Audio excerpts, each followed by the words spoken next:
She sat me by the kitchen. That's where I watched my son get married. Through a swinging door behind a tray of shrimp cocktail. I paid for the wedding. Every flower, every chair. But when the music started and the toasts began, I wasn't part of it. Not even close. I smiled, stayed quiet, and after the last bite of cake, I burned it all to the ground with one phone call. Subscribe if this story finds you, and tell me, where in the world are you watching from? There was no sign, no card, no nameplate, no warm greeting. Just a folding chair with a paper napkin tossed over the seat. That was my place, between a stack of used trays and a wheeled cart with a broken wheel that squeaked every time someone pushed it. I stood there for a few seconds, blinking hard. The scent of marinara hung in the air, thick and sour, clinging to the steam from the kitchen doors. I felt the heat from the ovens against my back, and something inside me twisted. I looked down at my dress, soft mauve chiffon, hand-stitched. I had spent 3 hours getting my hair done that morning. 3 hours pretending this day would be as special for me as it was for them. But no one had told me. No one said, "We've made other seating arrangements." No one even looked at me when I arrived. Not even Daniel. He was too busy, smiling wide, adjusting his cufflinks, letting her mother kiss him on the cheek like she'd raised him. Like she was the one who stayed up every night when he had night terrors. Like she was the one who took double shifts when he needed braces and I couldn't afford both rent and his smile. I clutched my little handbag, beige leather, the one he bought me years ago for Mother's Day when he still called me Mama. My hands were shaking. I could feel it in my wrists, a subtle vibration like something electrical trying to escape through my fingertips. The catering manager, a boy who couldn't be more than, smiled awkwardly. They said you were supposed to wait back here, ma'am. The bride didn't want, any visual clashes with the theme? I stared at him. Theme? He winced, glancing at the swinging doors. The silver edge hit the wall again with a sharp bang. Laughter spilled in from the reception hall, followed by a burst of music. Like aesthetic consistency, with the photos and all. I sat down slowly. The chair creaked. There was a dark stain on the floor under my feet. Gravy, maybe. My shoes stuck slightly when I shifted them. I looked at my nails, freshly done in a soft pink. Then at the cold chicken breast someone had dropped in front of me on a chipped white plate. The worst part? I didn't say anything. Not one word. Because it was his day. Because I told myself, don't ruin this for him. Don't be that mother. Because I had paid for it all, and still believed that meant something. I pulled out the program I'd been handed at the church. Elegant cursive on cream cardstock. No mention of me anywhere. Her father walked her down the aisle. Her mother gave the first speech. I was just the purse string, the ghost in the kitchen, the woman no one wanted in the picture. The door swung again. I caught a glimpse of the chandelier, the band starting up, the first dance, Daniel and Emily twirling under soft gold light. He didn't look my way once. I pressed my napkin to my mouth, pretending to dab a non-existent stain. My eyes burned. I told myself it was the onions from the kitchen, the steam, the heat, not the betrayal. But it was. God, it was. And somewhere deep inside me, something cracked, quietly. Like a hairline fracture in glass you don't notice until the whole pane shatters. I stared at the wall in front of me. There was a patch of peeling paint behind a fire extinguisher. I stared at it so hard, I thought I'd burn a hole through it. That spot became my anchor, my focal point, the only thing keeping me from falling apart in front of a waiter carrying crab puffs. Because if I let it out, if I started crying, I didn't know if I'd ever stop. I took a deep breath, then another. The chicken on my plate had gone cold. I didn't touch it. Eventually, someone brought out dessert. I didn't taste it, just stared at the layers of white and gold, her colors, her perfect little vision. And then I made the call. It was short, direct. I didn't need to explain myself. Just 3 simple cancellations, the flowers for tomorrow's brunch, the second half of the band's payment, and the open bar that was supposed to last until midnight. My voice was steady, calm, controlled. And when I hung up, I didn't feel guilt. I didn't feel regret. I felt the first flicker of something I hadn't known in years. Power. I looked down at my hands again, no longer shaking, my heart no longer racing, just a quiet hum, like an engine coming back to life. The door swung again, another flash of light, of laughter, of the life I was excluded from. Let them toast without me. I had my own plans now.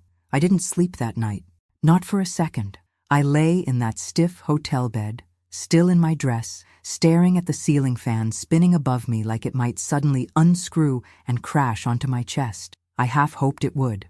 I could still smell the kitchen grease in my hair. The perfume of expensive roses mingled with the sour scent of my own sweat, humiliation clinging to my skin like a second layer. At some point I kicked off my shoes. My feet were swollen. They'd hurt during the whole reception, but I hadn't dared take them off. I needed to look presentable, even in the kitchen. It was around a.m. when I sat up. The digital clock glowed red. My phone buzzed again on the nightstand. I didn't check it. I already knew what was there. Missed calls from Daniel, from Emily. A message from my niece that just said, "What happened? Everyone's freaking out." I opened the wedding budget spreadsheet on my tablet. I'd been keeping it meticulously for over a year. I knew every cent, every adjustment, every upgrade, every indulgence Emily asked for, always with a tight smile and that word she used like a knife wrapped in satin: elevated. Margaret, we just want something a little more elevated. That's how I ended up agreeing to hand-calligraphed invitations from some boutique Etsy vendor in Vermont. That's how the venue changed from the community church hall to a restored barn with chandeliers and antique whiskey barrels. That's how the open bar added a custom cocktail menu, and the cake went from 2 tiers to 5. I paid for it all. No one offered to split the cost. Not Daniel, not her parents. And I never asked, because I wanted him to have everything I couldn't afford when I was raising him. I scrolled through the transactions. My breath caught when I saw them. 2 unauthorized charges made just days before the wedding. Bar tab from a tasting event. Dress rehearsal dinner upgrade. Same restaurant where they sat me in the back near the kitchen again. My stomach clenched. I double-checked the card. My card. Used without permission. And then I saw the note she left on Venmo to one of her bridesmaids. His mom is covering everything. Might as well go big. Wedding vibes. I didn't cry. Not this time. I felt nothing. That strange, heavy nothing that comes after too much pain. Like my insides had gone numb. Like my nerve endings had curled inward to protect themselves. I reached over and turned on the lamp. The light stung my eyes. I went to the mirror above the dresser. My reflection startled me.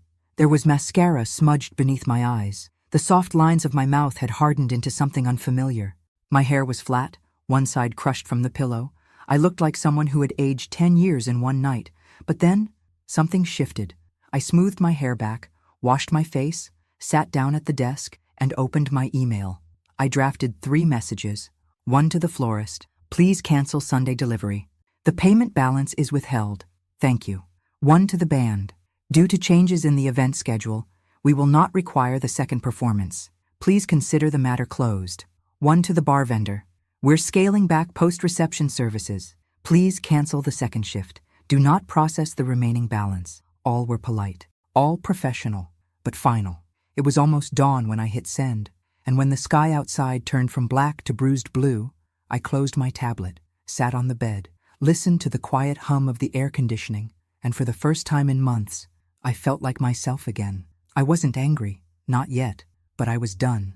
Done being convenient, done being the wallet, done being the afterthought. Let them figure it out, let them scramble, let them remember the moment the music cut off, the bar stopped pouring, the flowers never arrived, and wonder why.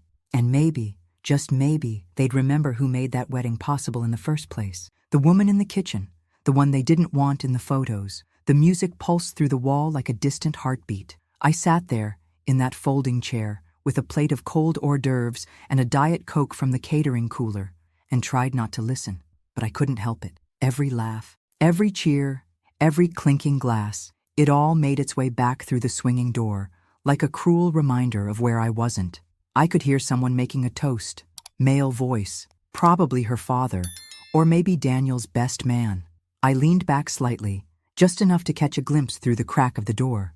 There they were, lined up in front of that ridiculous floral arch I paid Didiland for. Gold chairs, floating candles, custom neon sign that read, "The future is forever," in loopy cursive. I recognized the voices even when I couldn't see the faces. Emily's mother, Susan, with her signature fake sympathy tone. "Oh my God, Daniel, you are just the sweetest man alive. Emily is so lucky." Then laughter, cheers. I froze. There, sitting at the head table, was Susan, draped in navy chiffon, dripping in pearls like she was born into old money, which she wasn't. She had met me only 3 times before the wedding. Never asked about my life, never thanked me for the payments, never even offered to contribute a penny. Next to her, Emily's father, holding court like a suburban king. Big, booming laugh. Same man who told me at the rehearsal dinner, "We really admire your perseverance, raising Daniel on your own and all. Must have been hard. Perseverance. As if I'd hiked a mountain, not worked years in scrubs so my kid could have a life without hand-me-downs. And there was Daniel, my Daniel, smiling like a stranger, sitting between her parents like he'd always belonged to them. I searched for my own family. My sister, Carol, sat 2 rows back, next to our cousin, Diane. Neither of them looked toward the kitchen. No one did. I wasn't part of the show. I was a problem that had been solved by a chair in the back and a door that swung shut. Someone brushed past me. A waiter. Young girl, probably in college. She glanced at my plate and smiled, awkward and guilty. "Do you want, a refill or anything?" I shook my head. "I'm fine." But I wasn't. God, I wasn't. Every inch of me ached, feet, shoulders, jaw clenched so tight it pulsed behind my eyes. My heart sat heavy in my chest, like a lump of something rotten that refused to move. I stared down at the plate. 3 olives, a slice of brie, a sad little triangle of toast. I hadn't eaten since breakfast, but I couldn't bring myself to put anything in my mouth. My stomach was a clenched fist, my throat a narrow pipe. I thought of the seating chart. I'd asked Emily gently, weeks ago, "Have you figured out where I'll be sitting?" She smiled, tight, bright. "We're still finalizing everything. Don't worry, Margaret, you'll be included." I should have known. I did know. Somewhere deep down, I knew I was being managed, moved around like a prop, invited for the checkbook, tolerated for the optics, but never truly wanted. The worst part? I said yes to everything. I let them chip away at my role, one tiny concession at a time. No speech from me, no mother-son dance, because they said it would feel awkward.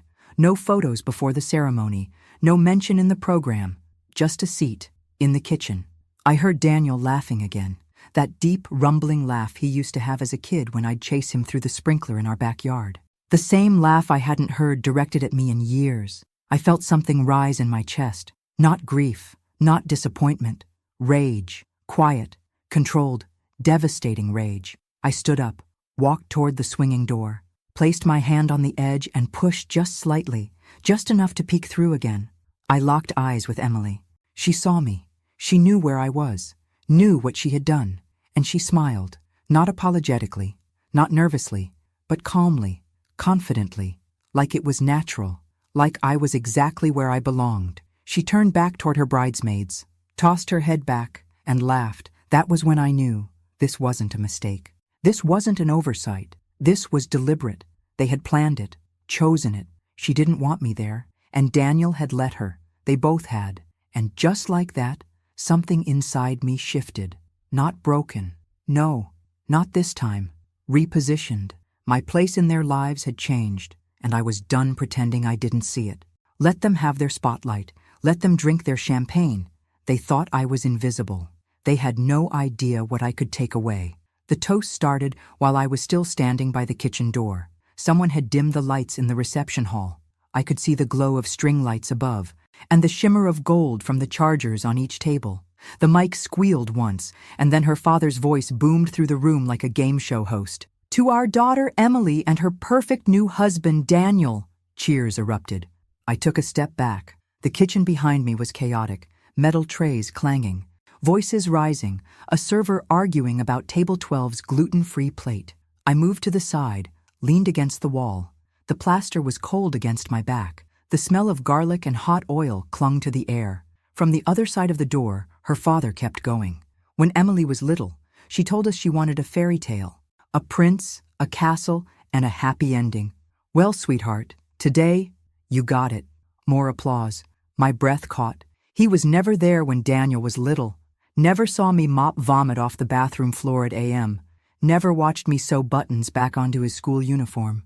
Never drove miles on icy roads just to take him to a chess tournament. But today, they were rewriting the story, and I had been edited out. I looked down at my hands again. My fingers were blotchy, the skin thin, slightly trembling. The cold air vent above made my arms prickle. Then came Emily's mother's turn. Her voice was syrupy, over-rehearsed. "We're so grateful to be joined today by so many people who love Emily and Daniel, and to welcome Daniel into our family. He's like a second son to us already." Another cheer. Like a second son. Not a word about me. Not a word about the woman who raised him. "No, thank you for everything, Margaret. No, we appreciate your generosity. No, this day wouldn't be possible without her. Nothing." I bit the inside of my cheek so hard I tasted blood. My feet ached, but I refused to sit. Then came the part I had been dreading, the groom's speech. Daniel stepped up to the mic. He looked radiant. Strong jaw, confident stance, tailored suit that I had helped pay for. I had seen him take his first breath in a NICU unit. Now he stood there, grown, glowing, a stranger. "I just want to thank everyone for being here," he said. His voice was deeper than I remembered. Polished, like he'd rehearsed it in a mirror. "I feel so lucky. Emily, you've made me the happiest man alive. And to your family, thank you for welcoming me like your own. I truly feel at home with you all." My throat closed. "And to everyone who helped make today happen, thank you. This has been the most incredible day of our lives." My name was never said. Not once. I had paid the venue, the catering, the photographer, the DJ, the linens, the custom neon sign. I even paid for the dress Emily wore as she stood there with her hand on his arm. And yet, I didn't exist. The servers clapped. I didn't move. The band picked up again. The dance floor started to fill. Someone brought me a slice of cake on a plastic plate. I stared at it. Vanilla, with raspberry filling. Her favorite. I don't like raspberry. Never did. I looked at the thin gold fork they gave me. My hand was steady now.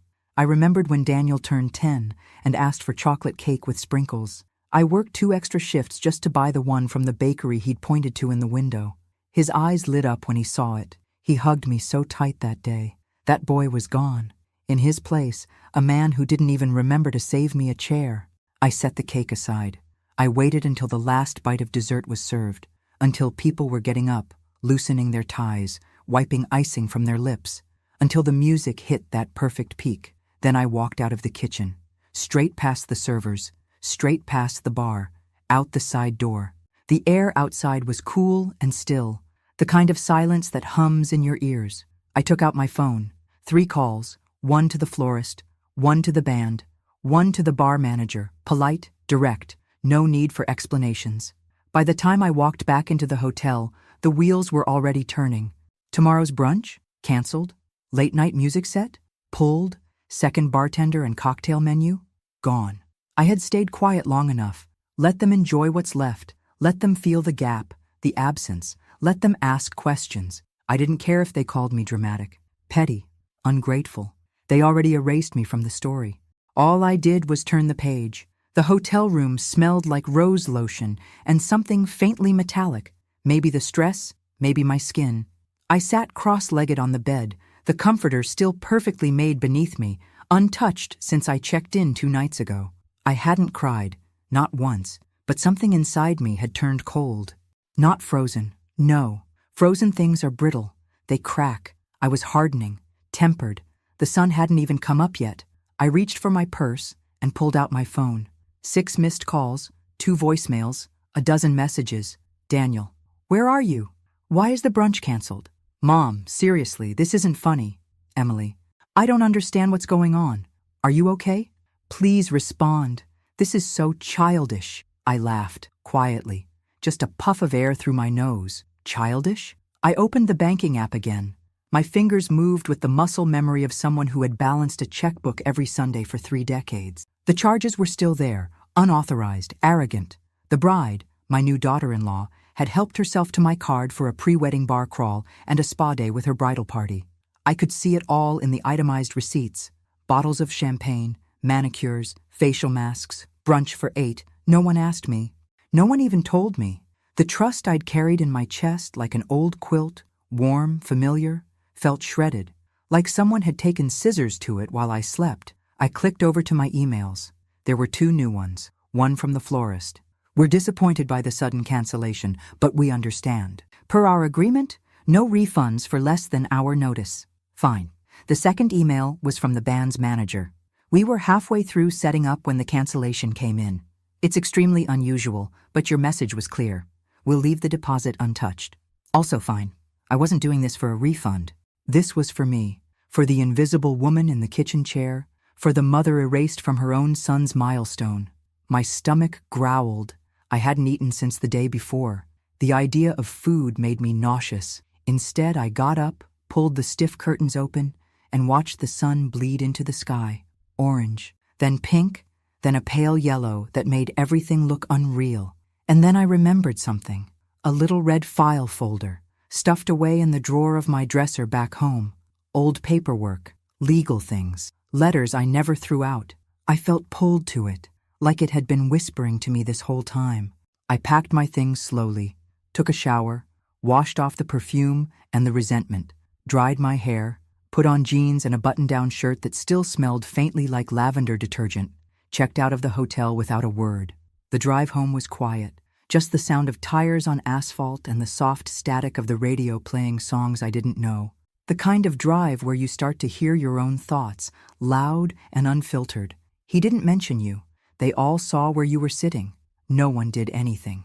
When I pulled into my driveway, the roses I had planted 2 summers ago were in full bloom.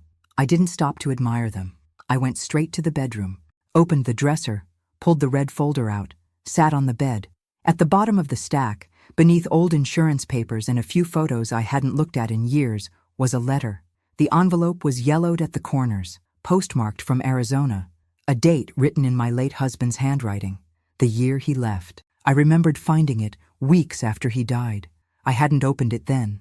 I couldn't. It had felt like salt in an open wound, like letting him speak from the grave when I wasn't ready to listen. But now, I slid my finger under the flap. The paper was thin, his handwriting slanted and familiar. It started simple. Margaret, I know you never wanted to hear from me again, but I need to tell you something. I felt my pulse pick up. My hands trembled slightly. I've been carrying a secret, and I can't take it to the grave. You deserve the truth. Daniel, he isn't biologically yours. I found out years ago. Emily was pregnant when we got together. I thought I could pretend he was mine, but he's not, and neither of us ever told you. I stopped reading. The room spun just for a second, then settled. I read the rest. Apologies, excuses, regrets, words that meant nothing now. Daniel, my Daniel, was the product of an affair, another woman's child, left on my doorstep like a test I didn't know I was taking, and I passed. God help me, I passed. Every scraped knee, every bedtime story, every night shift I took to buy him sneakers and class photos, I passed with flying colors. And yet, here I was, discarded, replaced, erased. But now, I had a new clarity, a truth sharp enough to cut through years of silence. And I was done bleeding. I didn't cry. Even as I sat there with that letter trembling in my lap, the weight of it heavier than anything I'd ever held, I didn't shed a single tear. What would be the point? Tears had built Daniel's childhood. Tears paid for his shoes, his asthma medication, his first car. They filled my pillow after his father left, and again when he walked across that high school stage, not once turning to wave at me in the crowd. I had run out of tears years ago. What I had now was something else. Not grief, not heartbreak. Clarity. I walked to the kitchen and poured myself a cup of coffee. Black, strong. I sat by the window and watched the neighbor's sprinkler tick-tick-tick across the lawn. It was a normal Sunday morning, but I was no longer the woman who paid for someone else's fairy tale and got a folding chair behind the punch bowl in return. I was no longer the woman who would swallow this. Not this. I opened my phone and began with the florist. My voice was calm, polite. I thanked them for their understanding, confirmed again that Sunday's arrangements would not be needed. I didn't explain. I didn't owe them that. The band was next. Same tone, same silence about the reason. Then the bar service. Hi, this is Margaret Langley. Yes, that's right. I'm calling to cancel the cocktail reception for the post-wedding brunch. Yes. No issues. Just a change of heart. Thank you. Click. 3 calls, 3 cuts. I could have left it there, but I didn't, because I knew what was coming. I turned off my phone, turned it back on 5 minutes later. 38 unread messages, 3 voicemails. Daniel again. Mom, where are you? The band didn't show. What the hell is going on? Emily's mother. I don't know what's happening, but this is incredibly unprofessional. People are asking questions. Then Emily herself. Margaret, seriously, is this because you were upset about the seating? That's just petty. We had a vision. Don't ruin this. Petty. The word echoed, like a slur, like a branding iron. And yet, when I closed my eyes, all I could see was her smirking across the reception hall, knowing where I was. Knowing what she had done. Knowing I wouldn't fight back. Until now. I turned off the phone again. Let them spiral. Let the questions pile up. Let them realize the bar ran dry because I was the well. That the music stopped because I paid the final note. That the flowers never arrived because the roots were rotten. I cleaned the kitchen, wiped the counters, fed the cat. It was the most peace I'd felt in months. Around noon, the doorbell rang. I didn't answer. Let them knock. Let them sit in the heat of their own discomfort. Later that night, I posted a single photo on Facebook. Not of the wedding, not of me. Just a picture of the check I wrote. Blurred out the account number. Left the signature visible. No caption, no explanation, just that. A truth they couldn't deny. A receipt of sacrifice. And then I logged off. Not just from Facebook. From the guilt. From the silence. From pretending this wasn't betrayal. I didn't need their explanations. Their spin. Their justifications. Let them sit in the wreckage. I wasn't going to save them from it. The silence was the first sign they were scrambling. No more messages, no more calls, just a strange, stretching quiet, like the eye of a storm passing directly over my house. I could feel it, the tension, the waiting. They didn't know what I would do next. I didn't either, but it was going to be mine. Monday morning, I brewed coffee and sat by the window again. No makeup, no earrings, just me and the day, and the hum of the fridge in the background. Daniel hadn't called since yesterday. The last voicemail had been short, stiff, defensive. You really made a scene, Mom. Everyone's talking. You embarrassed us. I don't know what you were trying to prove, but you crossed a line. I didn't even flinch when I heard it. Because here's the truth, no one likes to say aloud. You can give everything to someone. Your time, your money, your love, and still be disposable. You can build their entire world and still be told you're not part of the aesthetic. The betrayal didn't surprise me anymore. What surprised me was how little I cared now that I'd stopped begging for their approval. That morning, I deleted his contact from my phone. Just the name. The number remained. I didn't need to forget him. I just didn't want his name lighting up my screen like it still belonged there. Around noon, I went out. Grocery store, post office, small errands. Life continued. And in the bakery aisle of all places, I saw Diane, my cousin who'd flown in for the wedding. She smiled when she spotted me, but there was hesitation behind it. Margaret? Hey. I nodded. She stepped closer, lowered her voice. Are you okay? I met her eyes. Were you okay? I asked, watching me sit back there. She flushed. I didn't realize that was on purpose. I thought maybe you... No, I cut in gently. You didn't think. That's all. There was a long silence. I'm sorry, she said finally. It was wrong. I should have said something. I nodded once. Thank you. She looked relieved, like that small moment of accountability had freed her. It hadn't freed me, but it was a start. When I got home, I found a bouquet on my porch. Carnations, the cheap kind, already wilting. No card. I didn't bring them inside. Instead, I walked them straight to the trash bin. Later that evening, I checked Facebook. The photo of the check had nearly 100 comments. Old friends, colleagues, neighbors, people I hadn't heard from in years. Some were confused, some were outraged, but most understood. One comment stuck out. This broke my heart, Margaret, and I've never related to something so deeply. Thank you for showing us we don't have to stay quiet. That was it. The beginning of something new. Not revenge, not spite, power. Reclaimed. Let them rage in group chats. Let them spin their own narrative. I wasn't replying. I wasn't explaining. I was finally choosing silence, not as submission, but as control. And the silence, this time, was mine. It started with the drawer. A creaky old thing in the guest room dresser, half stuck, always needing a little hip bump to open. I wasn't even looking for anything in particular, just clearing out the remnants of a life I'd been too tired to sort through. But somewhere between the yellowing tax returns and expired coupons, I found it. That red folder again. The same one I thought I'd already emptied.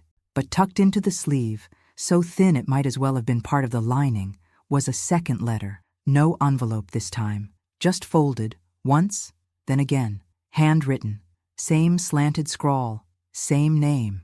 My ex-husband's signature stared up at me like a ghost. Michael. It was dated 3 days before his death. Margaret, if you're reading this, I guess the first letter reached you. I don't know if you opened it. I hope you did. I won't waste time apologizing again. I need to tell you something more, something I couldn't carry with me, something I should have said a long time ago. Daniel wasn't just someone else's son. He was never supposed to be yours at all. When Emily left him at my door, she didn't want to keep him. She was 18, terrified. She asked me to give him up for adoption. I couldn't. I didn't have the heart. I lied to you. I told you he was ours, that it was a mistake from before we got married. You believed me. You raised him. You loved him like he was flesh of your flesh. But the truth is, he wasn't even that. He was a stranger's child. And you made him your world anyway. I don't know how you'll feel reading this, but I hope, God, I hope, you know that whatever else I did wrong, I was right about choosing you. You were the only person strong enough to be his mother, not because of blood, but because of who you are. I didn't move. The words sat on my chest like a boulder, not biologically mine, not even accidentally mine, chosen by a man who abandoned both of us, who gave me a child and then walked away like it was a favor. My breath caught. For the first time in days, my knees went weak. I sat down on the edge of the bed, paper still in my hand. 1,000 images flashed in my mind. The first time I rocked Daniel to sleep, his tiny fists curled against my shoulder. His first word, truck. The fever that scared me so badly, I drove to the ER barefoot in winter. The science fair project he stayed up crying over when the volcano wouldn't erupt. His first real heartbreak. His laugh when he found out he'd gotten into college. Every moment I thought was ours. I had built my life around this boy. I had shaped my identity around being his mother. And now I had to accept something no woman should ever have to. He never truly saw me that way. He loved what I gave, not who I was. Not really. If he had, he never would have let her put me in that kitchen. He never would have stayed silent. He never would have let them erase me. I placed the letter on the bed, smoothed it out with my palm. It didn't feel like betrayal anymore. It felt like freedom. For 62 years, I had lived a version of myself that only existed in service to others. Wife, mother, provider, ghost. But now, with that truth staring up at me in ink faded with age, I saw something new. I had power I didn't even realize, because I loved someone completely who never belonged to me, and I never let that stop me. Because I chose to stay when others ran. Because I made a family, even when it wasn't written in blood, and I could choose again, starting now. I left the letter open on the kitchen table, didn't hide it, didn't lock it away, just let it sit there, plain and visible, like a truth I no longer needed to shield from myself. I moved through the house like I was seeing it for the first time. The beige walls, the faded photos of Daniel's high school graduation, the dent in the doorframe from when he crashed his bike trying to ride inside. I used to smile at that dent.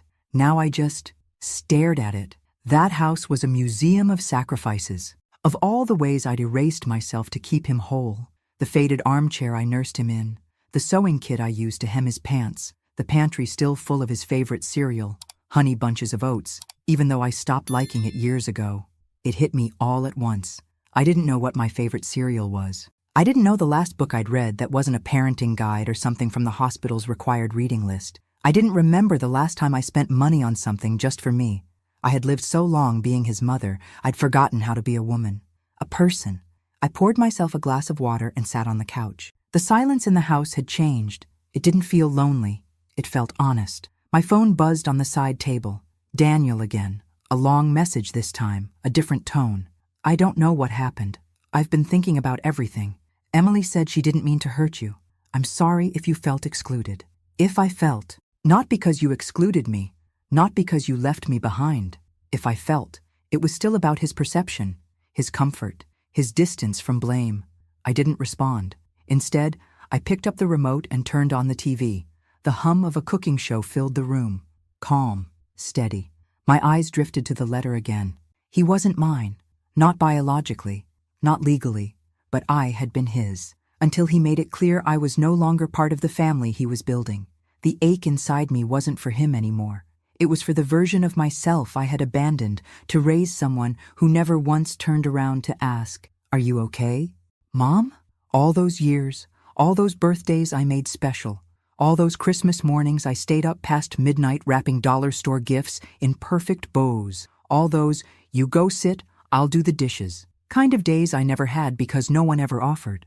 I had been his background music, his safety net, his reliable silence, but no more. That evening, I took every framed photo of us off the wall, not out of anger, not out of spite, because it was time to stop living in a shrine to a version of motherhood that demanded I disappear. I boxed them gently, wrapped the glass in old towels, labeled the box memories, not obligations. I cooked dinner, just for me, a recipe I saw once on a travel show, lemon butter pasta with roasted cherry tomatoes and garlic. No chicken nuggets, no side of mac and cheese, just what I wanted. I lit a candle while I ate, played soft jazz, set the table for one. It was quiet, but not empty. It was the sound of reclaiming something I hadn't realized I'd lost, myself. The invitation list started with silence. No glitter pens, no gold foil, just a lined yellow notepad and the sound of my pen scratching across it. I wrote the names one by one, not people I had to invite. People I wanted to.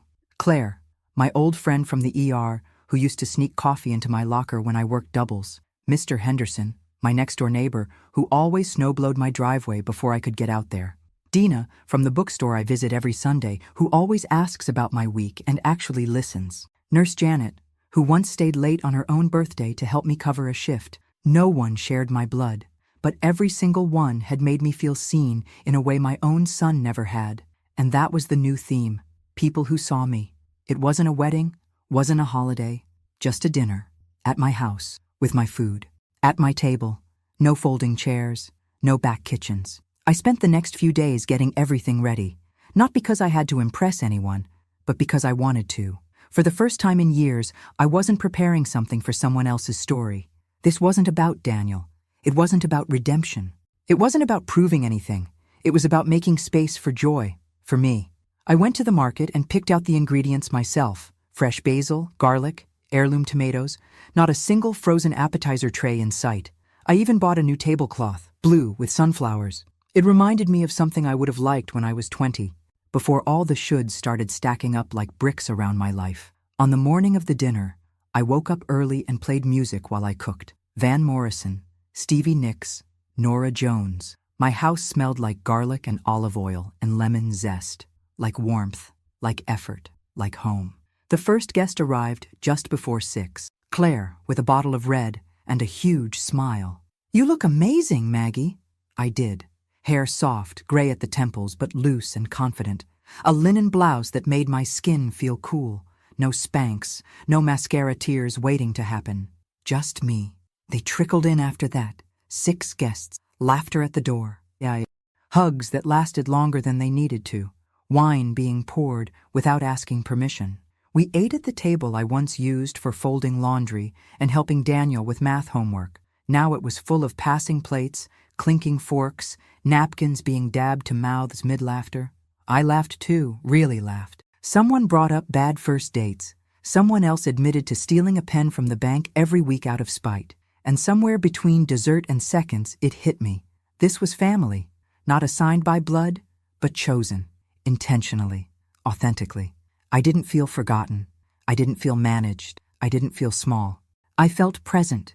Toward the end of the evening, as we sat under the string lights I'd strung across the back porch, Claire raised a glass. "To Margaret," she said, "for being the kind of woman who reminds us that it's never too late to take your seat at the head of your own table." Everyone clinked glasses. I laughed softly, and I meant every word when I raised my glass and said, "To finally being seen." The knock came just after noon. Not loud, not urgent, but steady, like he knew I was home and wasn't going to leave until I opened the door. I stood in the hallway, barefoot, watching his silhouette through the frosted glass. Daniel. It had been a week since the wedding. 7 days of silence from me. 7 days of unraveling for him. I opened the door slowly. He looked the same, but not really. The suit was gone. So was the glow. He wore a wrinkled t-shirt, dark circles under his eyes. His mouth tightened when he saw me, like he'd rehearsed 10 different ways to start this conversation and forgot them all at once. "Hi, Mom." I didn't say it back. I stepped aside, let him in. He hesitated, then walked past me. The house was clean, quiet. Sunlight streamed across the living room floor. On the mantel, the photos were gone, every last one of him. He noticed. His eyes flicked to the empty spaces. "Where are the pictures?" I ignored the question. "Sit down," I said. Calm, flat. He obeyed, sinking into the armchair across from me. For a long moment, neither of us spoke. Finally, he sighed, ran a hand through his hair. "I didn't come here to fight." I nodded. "Good. He shook his head. "I don't understand what happened. 1 minute everything was fine, and the next, you're canceling things, posting checks on Facebook." That stung. He didn't ask how I felt. He didn't say, "I'm sorry." He wanted an explanation. I stood, walked to the hallway closet, and pulled out a box, set it down gently on the coffee table between us. "What's this?" he asked. "Receipts," I said. "Every one of them, from the last 12 months. Venue deposits, dress fittings, caterer down payments. I even covered the extra dance floor you wanted. Remember that?" His eyes scanned the papers, but didn't touch them. Then I pulled out the next item, the letter, his father's handwriting, unmistakable. I didn't speak while he read. I watched his face. At first, confusion, then recognition, then the slow, creeping shade of disbelief. He looked up. His voice cracked. "You knew?" "I do now," I said. He swallowed hard. "So you're angry because I'm not angry because you're not my biological son," I said, cutting him off. "I'm angry because I raised you, Daniel. I gave you everything I had, and when the moment came for you to honor me, to stand up and say, 'This woman made me,' you sat down." He looked down. "Silent. You let them push me into the kitchen," I continued. My voice didn't shake. "You watched them humiliate me, and you said nothing. That's what broke me. Not your DNA, not the money." He finally spoke, barely above a whisper. "I didn't think it would matter," Emily said. "She said it would be better for the pictures, for the look. I didn't think you'd be hurt." I laughed, cold, brief. "You didn't think." "Exactly." I stood, walked over to the mantel, held up one of the empty frames. "This used to hold a photo of your kindergarten graduation. You had a missing tooth and marker on your shirt. You ran off the stage, straight into my arms." I placed it face down. "I'm done holding on to versions of you that no longer exist." He flinched like I'd hit him. "Mom." "No," I said firmly. "I'm not your backdrop anymore. I'm not your bank. I'm not your afterthought." He looked at the floor, his jaw clenched. He nodded slowly. "I'm sorry," he whispered. "Too little. Too late." I picked up the box, closed the lid, handed it to him. "These are yours now. Take them. Every receipt, every record, every reminder of what you chose to overlook." He hesitated, then took the box, and I walked him to the door. He paused at the threshold, looked back at me like he was searching for a crack, a softness, a sign that the door might open again later, but it wouldn't. "You always said I was your whole world," he said quietly. "You were," I replied, "and now I'm finally mine." Then I closed the door. The house was warm with laughter, real laughter, the kind that fills your chest and makes your eyes crinkle without you even noticing, the kind that echoes through the walls and reminds you you're alive. The smell of garlic and rosemary danced through the air. The table was set with care. Blue and sunflower yellow cloth, mismatched plates, cloth napkins folded into little fans. I had placed a candle in the center, not to impress anyone, just because I liked the way the flame made the silverware shine. My guests were gathered in the living room, sipping wine, sharing stories. Mr. Henderson was in the corner, telling a story about how he once locked himself out of his house in his underwear. Everyone was howling. Claire had tears in her eyes from laughing so hard. And me? I was standing in the kitchen, barefoot, holding a glass of wine, smiling, not waiting to be called in, not hidden behind a door, not forgotten. I was hostess. I was present. I was seen.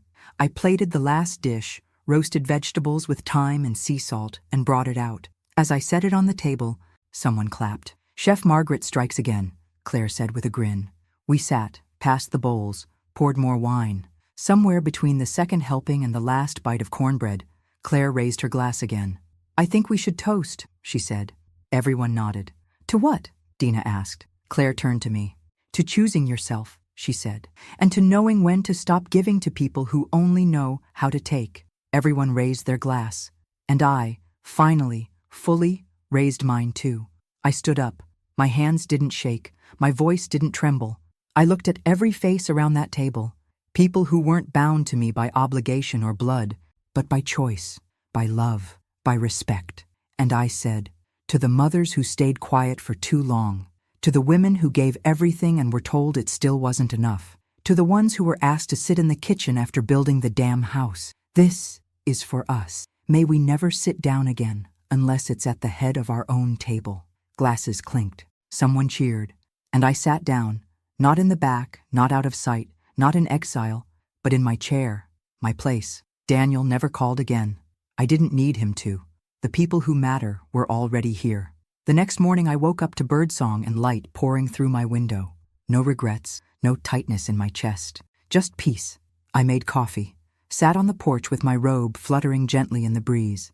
I looked out at my garden, roses blooming wild and bright. I wasn't someone's backdrop anymore. I was the main character in my own life. And finally, that was enough. Thanks for listening. Don't forget to subscribe and feel free to share your story in the comments. Your voice matters.